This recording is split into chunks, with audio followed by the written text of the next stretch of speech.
Tapi di dalam prakteknya barangkali supaya lebih jaleh,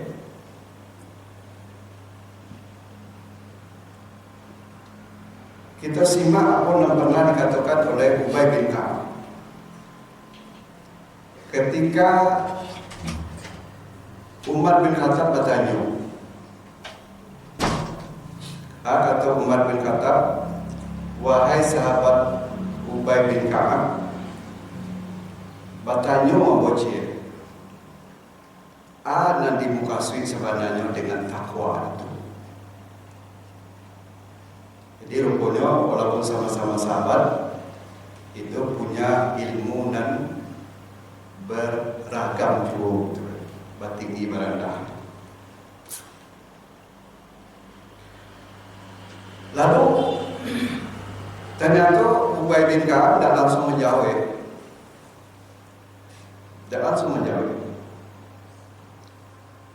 Tapi justru malah dia bertanya. Kata Ubay bin Ka'ab, sebelum nambah menjawab pertanyaan Anda, maka jawab dulu pertanyaan nambah. Jadilah kata Umar bin Khattab, apa pertanyaan Anda? Kata Ubay bin Ka'ab, pernah tidak Anda melewati sebuah jalan? Jalan itu sempit, banyak berserakan kerikil-kerikil tajam. Dan sebelah kiri dan kanan itu banyak duri-duri dan siap untuk melukai. Setelah di kana-kana beberapa detik oleh Umar bin Khattab, lalu akhirnya dijawab. Katanya, pernah. Kalau pernah, bagaimana Anda melewati jalan itu supaya Anda tidak ada satu gangguan pun, mulai dari melangkahkan kaki sampai di ujung jalan yang kondisinya seperti yang kita sebutkan tadi. Kira-kira jawab dari Umar bin Khattab. Jawab itu kira-kira. Hati-hati. Alhamdulillah.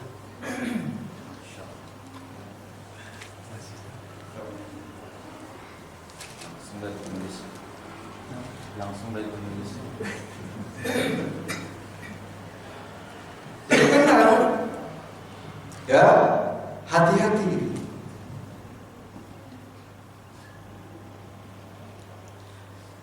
Kata Ubay bin Ka'ab, kenapa Anda harus hati-hati? Ya pastilah. Kalau saya tidak berhati-hati, langkah-langkah kaki saya itu akan dilukai dengan kerikil-kerikil tajam. Lenggok bau kiri kanan, kalau tidak dihati-hati, itu akan dilukai oleh duri-duri yang tajam. Maka saya betul-betul berhati-hati. Nah, kata Ubay bin Ka'ab, hati-hati itu sebenarnya dan takwa. Hati-hati itu dan takwa. Hati-hati dari apa? Hati-hati dari dua persoalan saja. Pertama, berhati-hati dari perintah-perintah Allah, dan yang kedua, berhati-hati dari larangan-larangannya. Apakah perintah-perintah itu sumbernya Al-Quran atau hadis, dan apakah larangan itu sumbernya Al-Quran atau hadis-hadis Rasulullah.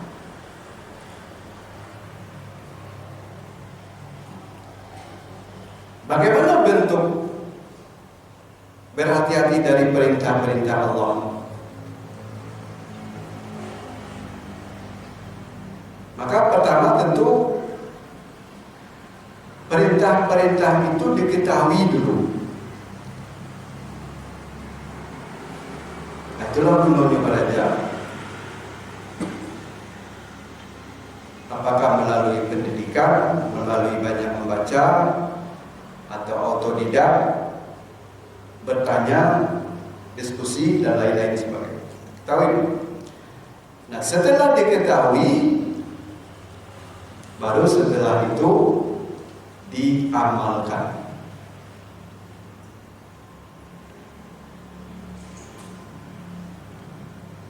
Dan pengamalannya tentu harus memenuhi rukun dan syarat yang dikehendaki dari perintah-perintah. Tidak asal dikatakan saja. Ketahui syaratnya apa, rukunnya apa. Terutama sekali untuk ibadah yang sifatnya mahdhah, terikat dengan rukun dan syarat.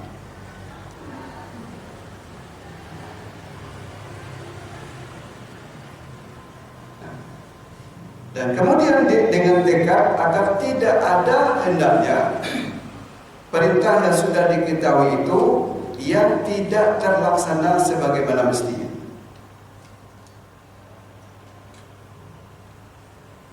Jadi tidak asal, malah dikira jauh-jauh, kalau diterima Allah tidak, tidak betul.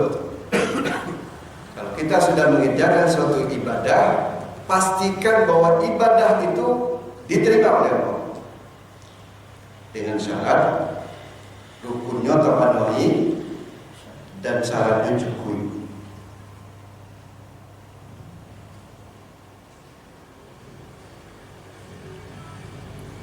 Demikian juga dengan larangan.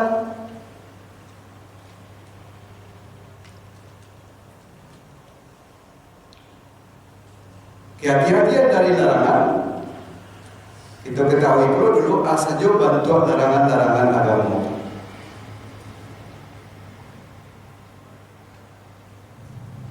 Kemudian setelah diketahui, baru ada tekad untuk menjauhi.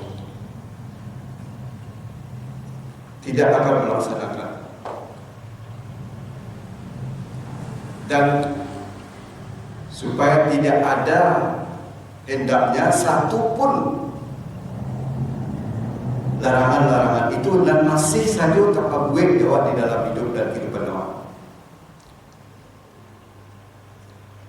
Dengan satu keyakinan bahwa setiap yang diperintahkan oleh Allah pasti ada untungnya,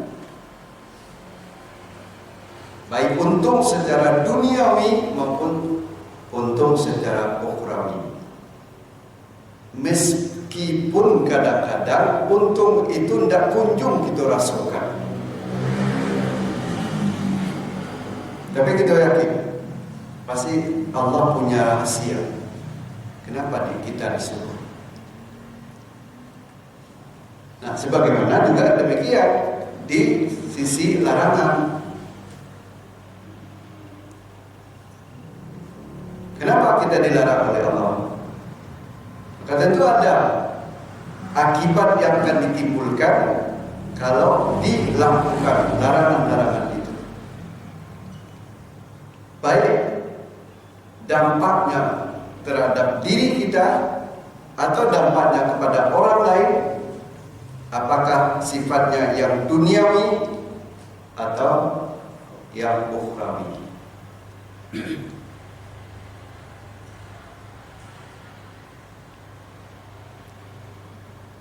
Kita cari lihat bagaimana praktek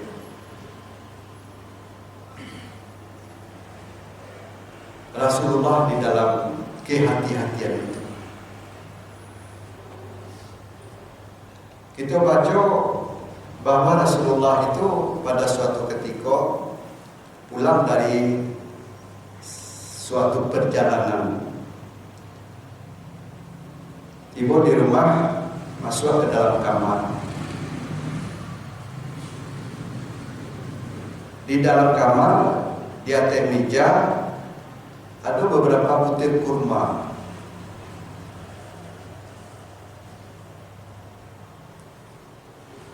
Di dalam piring.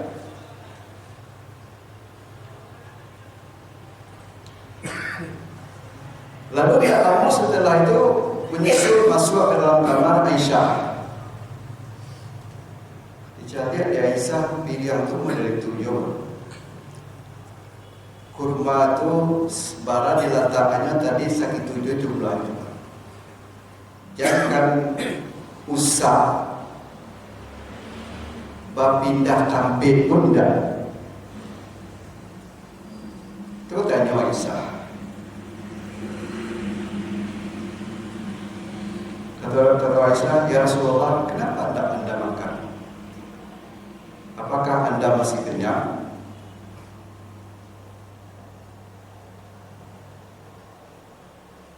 Kata Rasulullah, saya tidak kenyang. Saya lapar. Saya bernafsu sekali untuk menyantapnya. Tapi aku ragu. Kenapa ragu? Kalau di bilik awak, kalau di meja awak, kalau di dalam piring awak, di mana ragunya lain? Kata Rasulullah, asal usul kurma itu kan lalu engkau jadi.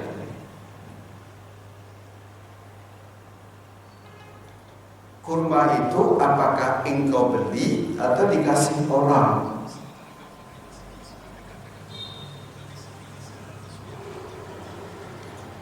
Kata Aisyah, kurma itu ia tidak mau dia.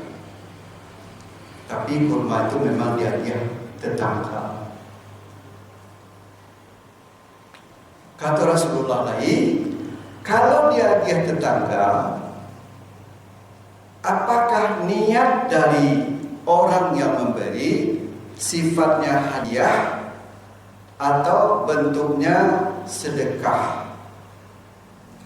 Kira-kira apa beda antara hadiah dan sedekah?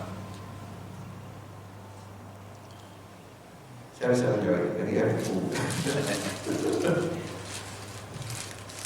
Ada sedekah dengan hadiah. Hadiah prestasi. Sedekah itu karena fakir atau miskin. Siapa yang? Masya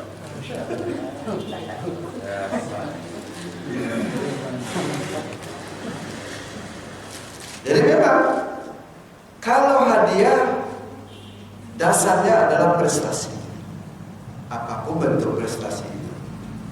Kalau Rasulullah prestasinya tentu karena dia sudah membimbing kita manusia ke jalan yang benar agar selamat di dunia, bahagia kelak nanti dari akhirat. Itu tidak kamu akan dicari lagi.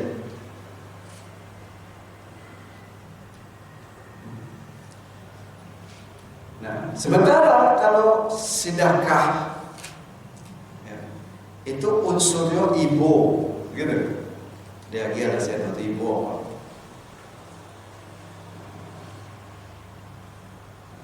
Jadi kalau ibu derajatnya rendah, itu kalau tidak ibu di dia itu tidak jadi ulang, rendah derajatnya. Hilang, kok jadi orang hebat, nanti bisa sekolah jadi doktor, profesor, atau masuk orang nan bahagia buat belanja uang kuliah masuk ke siswa. Anak pandai orang ngicip orang tu, salah ngicip waktu dia juga. Tempi tidak apa, gitu.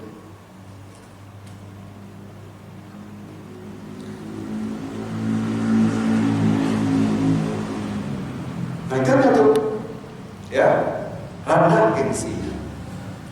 Sementara begitu tadi, kalau hadiah itu pemberian kena penghargaan ada rasa hormat orang hebat, si anu patut diri dapat hadiah.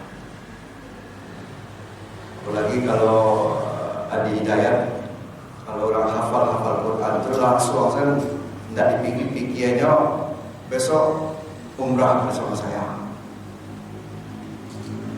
Kalau yang masih di bawah remaja itu berserta orang tuanya salah seorang.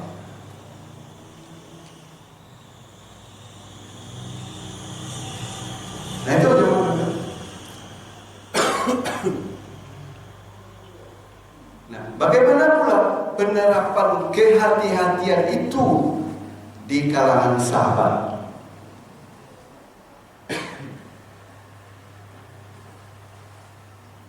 Kita baca dalam sebuah hadis.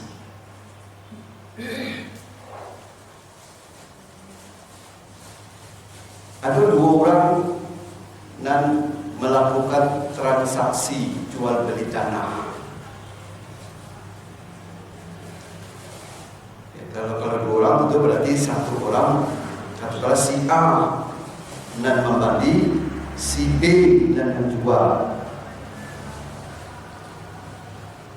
Setelah cocok rago, serah terima sudah misalnya, sesuatu kemungkinan ada sudah mulai. Maka karena niat dari si A yang membeli adalah untuk membangun rumah, maka besok-besoknya mulailah yang menggali pondasi. Mulai menggali pondasi. Baik itu pondasi digali dengan tidak sengaja, tapakuatlah ame segadang tinju. Kalau segadang tinju itu kira-kira berapa gram? Mungkin lain sekilo. Iya. Kali ada menurutku hampir 3 juta ini. Berapa banyak?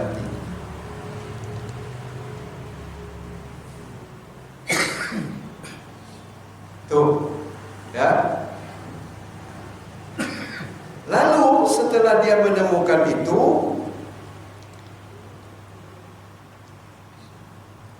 pertanyaannya untuk hukum yang ketiga, apakah emas yang didapatkan oleh nan membeli tanah tadi, nan menggali pondasi tadi, dibawanya pulang atau dibawanya ke toko ame Singgala untuk dijadikan piti. Wah, mau rumah sangat berat piti. Kira-kira kapan dibawa? Dibawa pulang. Pulang. Iya. Jawabannya nomor 2. Diusahakan dia penjual tadi dia. Hah? Ditanya ke penjual dia. Tanyakan. Tanya mau menjual tanah ke dia. Bahan tanya. Dia sebabnya ini beli tanah ya Pak. Namanya. Oleh Pak dia tulis.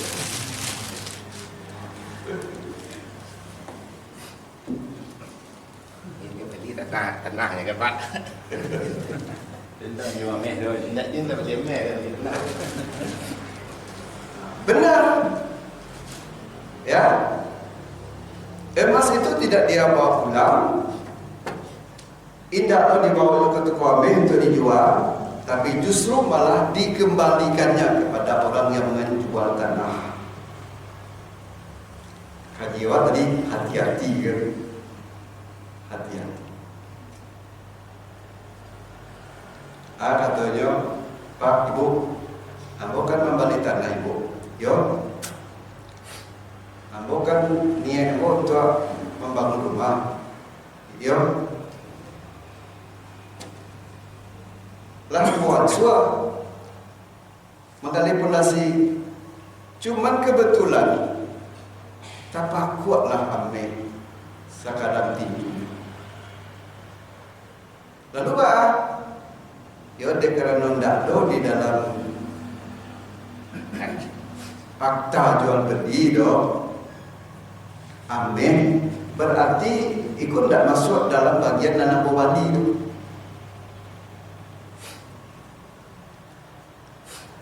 Ada tak kira-kira orang nakap mau pada itu ini ya? Nanti benda apa lagi? Ibu orang kira-kira orang kemarin itu berlalu.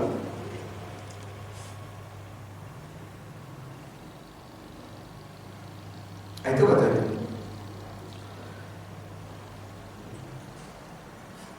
Lalu bagaimana jawaban dari yang menjual tanah yang ditawari kan diomongkan inyo amin nama suwo di tanah dan dijual kira-kira aja ini menyerahkan pada kau yang kembali beli Pak. bang berjalan telah dikiranya merasa sudah nggak punya hak lah terhadap itu Pak. ini jadi hak ini dia hak pak ya. Jadi tidak hafal Asisten. ya. Oh, ini menjadi kubah.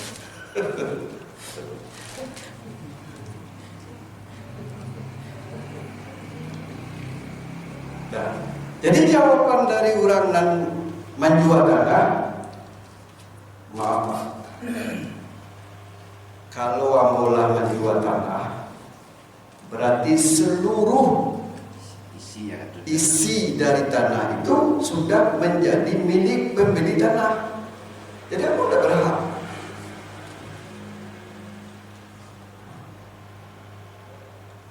Takui ya. Langsung kata makan dengan haram gitu. Oke, jadi kalau dijadikan awak salah rasanya panjang pikir awak kemampuan. Latihan cantrang ke rumah mana? Kadiban dia ayo mau raya awak orang tua. Tapi ternyata dia berpikir sebaliknya. Dari padu, gitu, dari padu masuk neraka gara-gara itu abialah.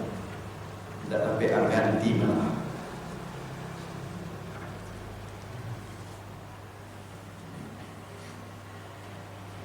Nah, kenapa takut dia? Itulah lahir dari sikap kehati-hatian.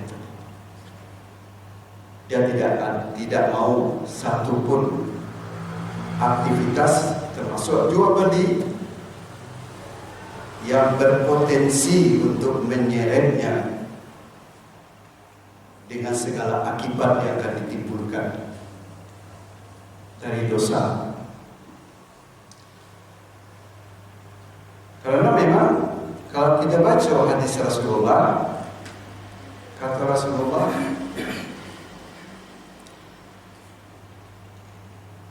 pertama doa tidak dijawab oleh Allah, tidak dikabulkan. Itu kan ada hadis ketika Rasulullah dengan para sahabat berjalan-jalan, berpergian, lalu Rasulullah dengan pulang dan sadar berdoa. Bahkan orang punya kusui masai, tidak salah saya bantuan. Nah, dia adalah seorang musafir dengan air mata menetes dia berdoa kepada Allah. Lalu kata sahabat namanya dia dilaporkan ke Rasulullah, ya Rasulullah, tentu doa orang itu makbul. Kata Rasulullah, bapak itu masa kaidah Rasulullah model itu juga doa akan diterima oleh Allah, tak mungkinlah. Kata Rasulullah, doanya tidak makbul. Kenapa ya Rasulullah? Ya mana mungkin doanya akan makbul? Dan dimakannya dan haram, dan diminumnya dan haram, dan dinyoi duit dengan yang haram. Itu pertama hadis.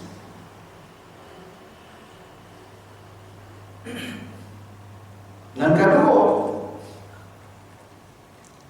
hadis juga menyampaikan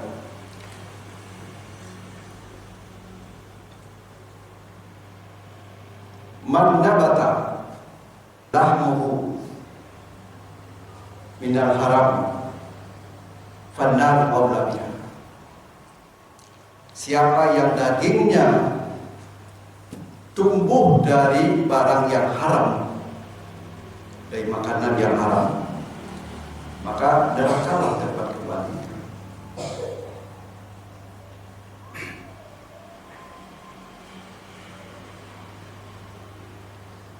Maka memang untuk mencapai takwa itu tidak gampang. Mahal, wajar kalau surga itu mahal. Tapi mahal bukan berarti tidak bisa. Kalau tidak bisa, tidak mungkin Allah memberikan syarat itu. La yukallifullahu nafsan illa wus'aha. Allah sudah mengatakan, Allah tidak akan membebani seseorang melainkan semampunya atau beban yang mampu dia untuk melakukan.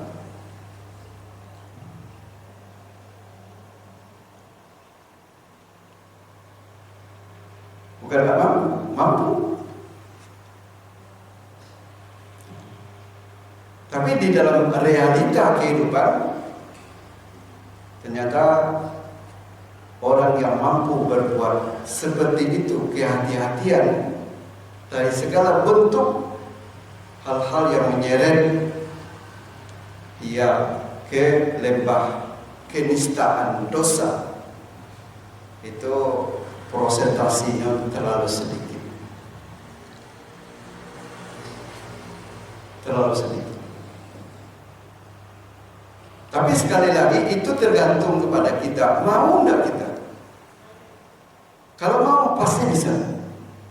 Tapi kalau ragu-ragu, ayo tidak bisa. Pulang panggamang, mudah jatuh tiba-tiba. Bapak, Ibu, hadirin hadirat yang berbahagia, itu kira-kira gambaran manusia, eksistensi manusia barangkali yang dimukasirkan dari Nanmagih judul. Kalau semua kita, semua manusia sudah bertindak hati-hati dari segala hal-hal yang mungkin akan disambui, mungkin akan dilangkahkan, mungkin akan didanakan, mungkin akan dikarajokan, maka insya Allah manusia itu akan selamat dunia dan bahagia sampai ke kampung hari akhirat. Itulah eksistensi manusia yang diinginkan oleh Allah Subhanahu wa Ta'ala. Mudah-mudahan puasa nalah 25 kita lakukan Allah mampia-pia ke tingkat kehati-hatian atau ketakwaan yang kita menghasilkan. Kurang-kurang seketik, semoga 5 hari tersisa itu mudah-mudahan dapat kita raih. Terutama sekali dengan amal-amal ibadah-ibadah i'tikaf yang sedang kita lalui hari ini. Itu saja barangkali mungkin apa yang saya sampaikan. Lebih kurang maaf. Wabillahi taufiq wal hidayah. Assalamualaikum warahmatullahi wabarakatuh. Waalaikumsalam.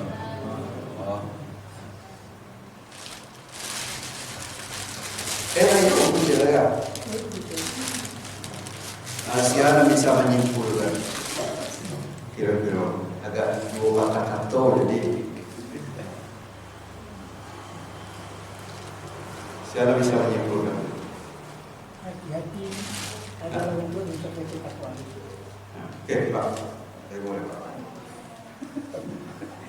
Apa semangat jadi semangat Pak. Ya sama. Tanya oleh Ustaz. Tanya cek. Jadi Tadi ada dilakukan orang yang tumbuh dagingnya dari yang haram tidak akan masuk surga atau alamannya ke neraka. Awak tu kan yang tentu. Selama kau nak makan kau tak masak untuk matah ni tu. Ya. Ya leh. Adalah terlanjur tu baca itu bosan. Itulah Nak syariat. hawa ambil jauh lagi. Ya, itulah syariat tobat. Ya. Kenapa kita disuruh tobat? Ya karena orang manusia ya sumian insan inisiasi manusia kok kurang penuh salah. Maka ketika kita tahu sadar dengan kesalahan kita, situlah fungsi istighfar dan tobat kepada Allah. Anak ketibo jadi kalau jauh-jauh. Kan awak disuruh banyak tobat. Rasulullah saja orang yang tidak berdosa. Kecil awak tidak berdosa. Tapi Rasulullah itu tidak pernah mengatakan ada yang berdosa. Buktinya Rasulullah tobat dan istighfarnya dalam satu malam disebutkan dalam hadis antara 75 sampai 100. Awak namakan imam dengan dosa, Rasulnya tidak sampai segitu juga. Tobat istighfar awak saja.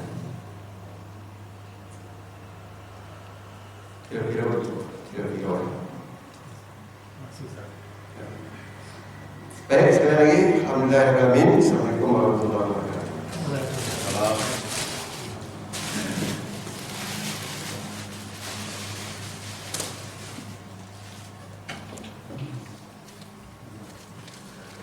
Alhamdulillahirrahmanirrahim. Terima kasih banyak kepada Ustaz Surta yang telah menyampaikan tausiah atau